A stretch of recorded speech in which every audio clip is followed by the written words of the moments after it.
কিয়ামতের মাঠে মানুষ কি জিন বা শয়তানকে দেখতে পাবে?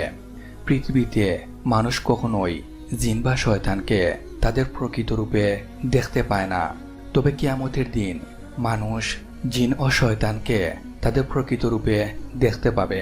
কিয়ামতের দিন সবকিছুর পর্দা উঠিয়ে দেয়া হবে এবং মানুষ তাদের দেখতে পারবে।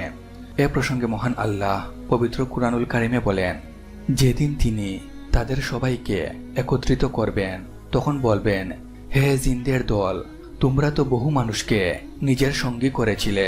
তখন তাদের অনুসারী মানুষেরাও বলবে, হে আমাদের প্রতিপালক, আমরা একে অপরের থেকে সুবিধা নিয়েছিলাম।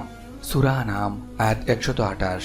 উক্ত আয়াতে কিয়ামতের ময়দানে জিন ও মানুষকে একত্রিত করার পর পরস্পরের সঙ্গে কথাবার্তা বলবে বলে উল্লেখ আছে, অর্থাৎ দেখা ও চেনার সামর্থ্য থাকবে। মহান আল্লাহ আরও বলেন, আর যখন বিচারের কাজ সম্পন্ন হবে তখন শয়তান বলবে, আল্লাহ তো তোমাদেরকে প্রতিশ্রুতি দিয়েছিলেন, সত্য প্রতিশ্রুতি। আমিও তোমাদেরকে প্রতিশ্রুতি দিয়েছিলাম, কিন্তু আমি তোমাদেরকে দেয়া প্রতিশ্রুতি ভঙ্গ করেছি। আমার তো তোমাদের উপর কোনো আধিপত্য ছিল না, আমি শুধু তোমাদেরকে ডাকছিলাম, তাতে তোমরা আমার ডাকে সাড়া দিয়েছিলে। কাজেই তোমরা আমাকে তিরস্কার করো না, তোমরা নিজেদেরই তিরস্কার করো। আমি তোমাদের উদ্ধারকারী নই এবং তোমরাও আমার উদ্ধারকারী নও। তোমরা যে আগে আমাকে আল্লাহর শরীক করেছিলে, আমি তা অস্বীকার করছি। নিশ্চয়ই জালিমদের জন্য রয়েছে যন্ত্রণাদায়ক শাস্তি। সূরা ইব্রাহিম আয়াত 22। উক্ত আয়াত দ্বারা বোঝা যায় শয়তান বিচার শেষে বক্তব্য দেবে এবং মানুষ তা শুনবে ও অনুধাবন করবে, অর্থাৎ তারা তাকে দেখতেও পারবে।